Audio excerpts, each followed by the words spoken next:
And I realized I could teach my students as much as I possibly could, but no matter how much I taught them, no matter how much progress they made in my classroom, they'd be entering a world that wasn't going to be inclusive. So I realized that where I could make the most progress was teaching society. My name is Chris, and I'm here today because I'm receiving an award for advocacy. I run Special Books by Special Kids, which is an online platform where I interview people with all different types of disabilities and essentially just give them a platform to share whatever it is they want, whatever they deem fit to share with an audience.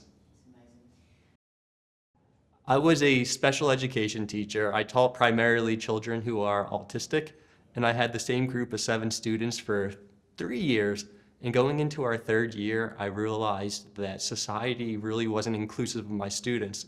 And I realized I could teach my students as much as I possibly could, but no matter how much I taught them, no matter how much progress they made in my classroom, they'd be entering a world that didn't understand them, that wasn't going to be inclusive, that wouldn't really provide them with opportunities. So I realized that where I could make the most progress was teaching society how to be inclusive of people with different disabilities and mental health disorders, and by giving people a platform who are disabled to do that as self-advocates. Our YouTube channel has 3.5 million subscribers. Between YouTube and Facebook, our videos have been viewed over 3 billion times. We have multiple videos over 10 million views. So I think that just goes to show that there's a lot of people out there who want to learn how to be more inclusive, and I'm happy that we're providing them a resource to do so. So many people email me telling me that they have a mental health disorder or perhaps a rare disability, and they tell me that it can be so isolating. But when they go on our channel and they find a video of somebody in a similar situation sharing their story, it makes them feel connected. It makes them feel like they're a part of something, and it makes them feel less isolated. And what a cool thing it is that we can make people feel like they're connected to the world through sharing videos online. Today, I'm grateful to be around people who are making a positive impact in the world.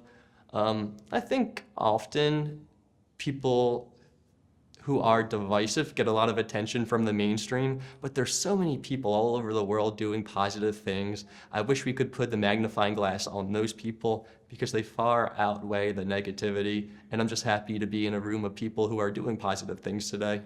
There is a lot of stigma when it comes to mental health disorders, but so often when we learn about different disorders like schizophrenia or bipolar disorder or depression or anxiety, we don't take the knowledge that we're taught and apply it to our own lives. So perhaps you have a friend in your life who is withdrawn and they're not answering your text. You might make a joke to another friend that they're flaky. But remember, that person might be experiencing a mental health symptom. They might be extremely anxious. They could be schizophrenic and experiencing some kind of social withdrawal. I think it's important to reach out to people when they are isolating. I think it's important to be a good friend and just send somebody a kind text.